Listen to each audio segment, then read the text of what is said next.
Hola Econosapiens, muy bienvenidos a este nuevo canal que espero que sea su canal para aprender economía y para pensar la realidad con una mirada crítica y ojalá un poco más por fuera de la caja. Aquí los saluda Ignacio Galará, su economista guía en estas clases y reflexiones que vamos a hacer en esta serie de videos. Aquí los no economistas van a aprender los fundamentos, conceptos, ideas, nociones más básicas para comprender esta ciencia que parece que está por todos lados pero que no entendemos completamente. Y los que son economistas no se preocupen porque no se van a aburrir. Aquí vamos a pensar la realidad con un montón de recursos que vienen de otras ciencias también, como la sociología, la política, la psicología, la historia, para poder entender y analizar lo que nos está pasando en el mundo que nos rodea. Y hablando del mundo que nos rodea, bueno, estamos en plena pandemia, que además la pandemia nos trae un tema espectacular para reflexionar y pensar sobre un montón de cuestiones bien interesantes. Así que sin mucho más preámbulo, los dejo con la introducción de este programa y los espero a la vuelta para arrancar con todo.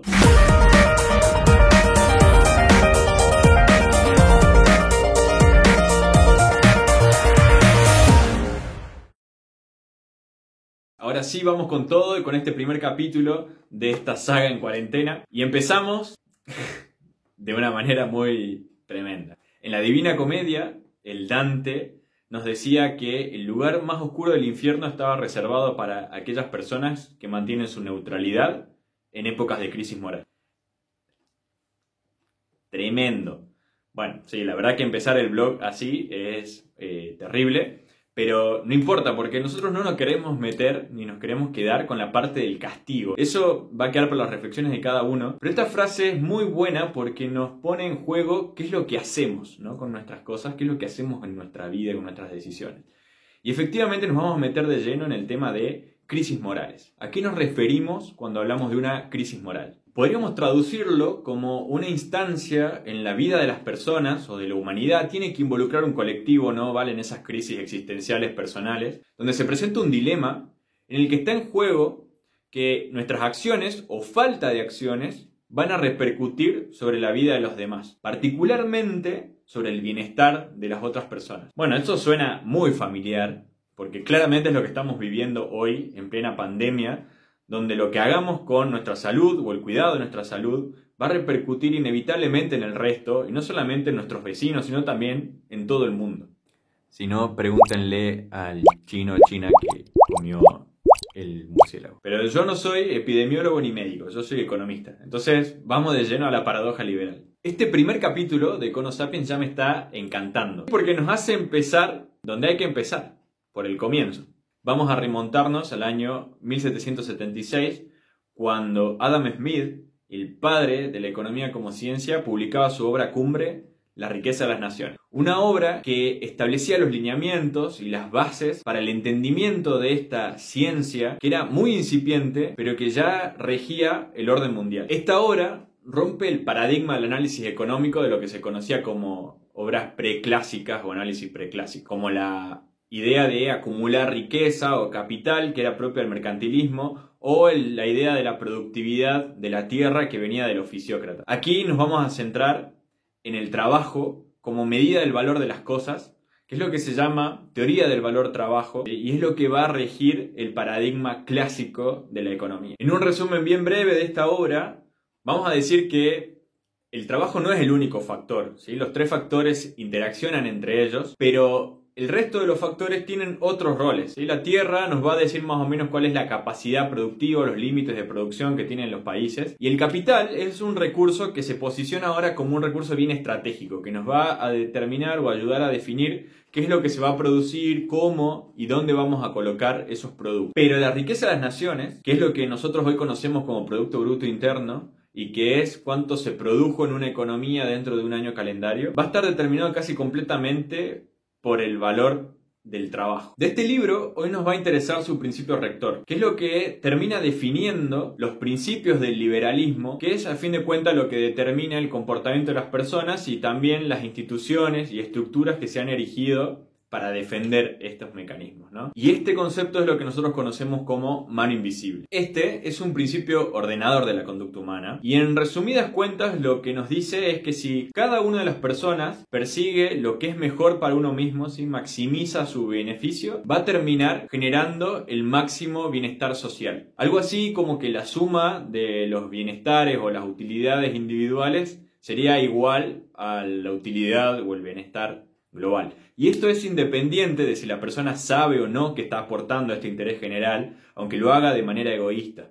Esto se va a entender de forma más concreta si lo pensamos en términos económicos. Las personas tenemos una tendencia casi instintiva o natural al intercambio. Cada uno es especialista o tiene más aptitudes para generar ciertos productos que otros. Sin embargo, nuestras necesidades son infinitas, entonces necesitamos muchos productos, independientemente de que lo sepamos hacer bien o no. Entonces, lo más óptimo es que cada uno se especialice en lo que mejor sabe hacer e intercambie lo que no sabe hacer con las otras personas. Así, cosas fundamentales como la división del trabajo van a surgir casi naturalmente porque son cuestiones deseables para la sociedad y también, en consecuencia, son deseables para las personas y viceversa. En la teoría económica vamos a decir que cuando el mercado actúa libremente, ajustándose a las necesidades de las personas, que serían la demanda, y a las capacidades productivas de quienes van a entregar los productos, que son la oferta, el valor que le vamos a poder asignar a las cosas nos va a colocar en el mejor estado que puede aspirar la economía, que es lo que se denomina primer mejor.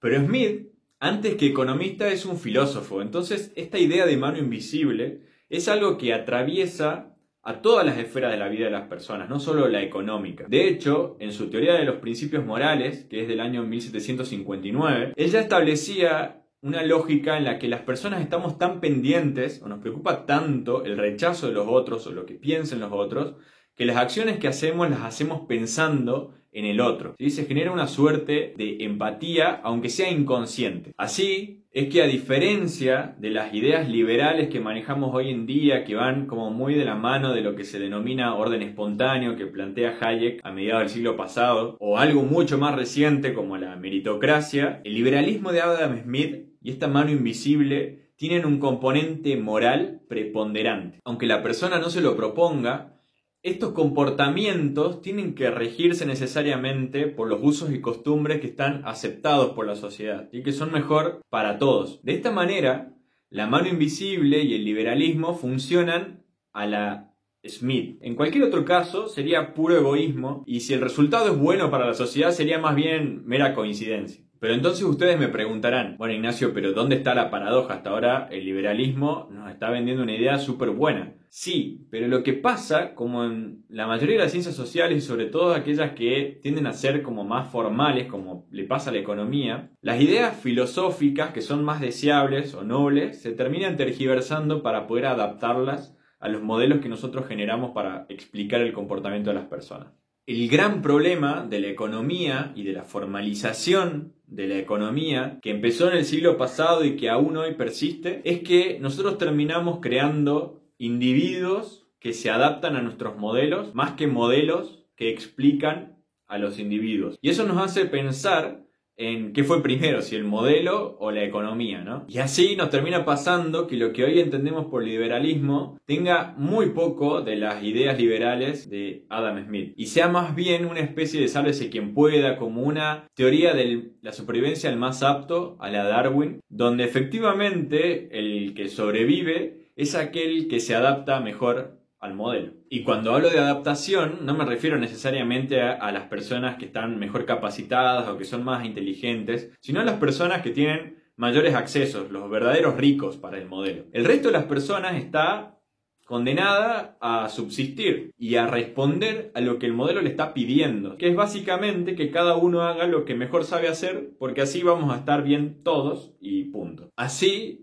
la idea preponderante que nos entrega este modelo y este sistema que está como tergiversado nos hace pensar cosas como si existen pobres o personas que están insatisfechas en este modelo, que es el que nos entrega el mejor estado al que podemos aspirar. Básicamente no tenemos nada que hacer porque lo único que tenemos que hacer es imaginarnos cómo sería la vida en otro sistema que no nos entrega el primer mejor, o sea, claramente vamos a estar peor. Y así en épocas de crisis moral como en esta pandemia, lo que termina pasando es que las personas que históricamente tuvieron los recursos para afrontar cómodamente cualquier situación, se terminan percibiendo por fuera de esta moralidad. Entonces, en este hacer lo que cada uno sabe hacer mejor, se terminan olvidando del otro por completo. Cuando las crisis morales golpean a las personas, es obvio que cada uno vele por su interés personal. Esto es algo instintivo, es una cuestión de supervivencia. Pero ¿qué pasa cuando tu supervivencia está prácticamente garantizada ante cualquier escenario? Y bueno, lo que puedo hacer es ocuparme básicamente de mis otros intereses, las otras cosas que me hacen bien. Y así estas personas van a terminar haciendo cosas como ir y venir por el mundo como si no hubiera pandemia, romper la cuarentena para ir a visitar familiares, amigos, o irse a la playa o de vacaciones, e incluso exigirle al Estado que destine recursos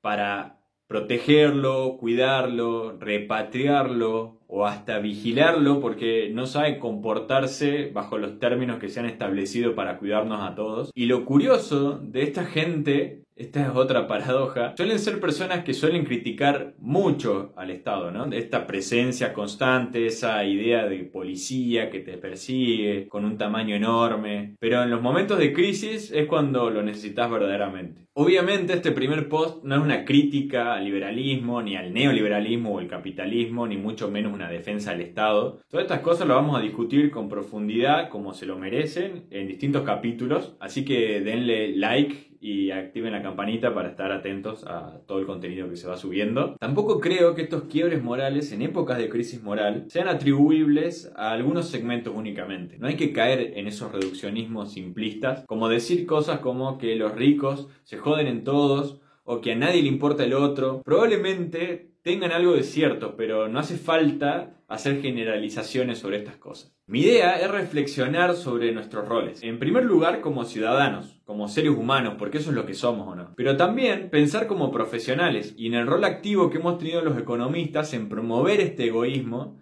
al alejarnos tanto de los fundamentos filosóficos de nuestra ciencia y del liberalismo en sí mismo, y en irnos tanto a la formalización y hacer que una ciencia que es social tenga demasiado de ciencia y casi nada de social. Vamos con un resumen rápido del capítulo. Primero que nada, el liberalismo nos plantea hacer lo que es mejor para cada uno y así todos vamos a estar mejor. Pero esto no funciona sin la moral presente. En épocas de crisis moral está claro que hoy, como en el COVID, hacer lo que cada uno prefiere puede afectarnos negativamente a todos. Entonces es fundamental sortear la crisis cuidando la moral, pensando en el otro para no empeorar a todos los demás. Voy a tratar de cerrar estos videos siempre con alguna reflexión personal y en particular hoy me toca citar a alguien que es fundamental en mi formación, que es mi mamá, y que siempre cuando era chico repetía algo al aire que me quedó muy grabado, que era que si cada uno hiciera lo que tiene que hacer, el mundo funcionaría mejor. También tenía una versión como más teledirigida cuando algo le indignaba mucho, que decía esto no pasaría si cada uno hiciera lo suyo. Bueno, la verdad es que casi está sacado de un manual liberal del siglo XX que te enseña a decir lo que tenés que decir. Pero yo hoy, después de más de 10 años estudiando esta ciencia que me apasiona tanto, quisiera complementar esta frase y agregar que si cada uno hiciera lo que tiene que hacer, teniendo al otro presente, las cosas realmente funcionarían mucho mejor. Y esto creo que es una idea mucho más cercana a los principios que nos trató de transmitir Adam Smith con su liberalismo. Muchas gracias por escucharme y los espero en el próximo video para seguir debatiendo sobre todos estos temas y sobre todo seguir pensando con la economía. Chao.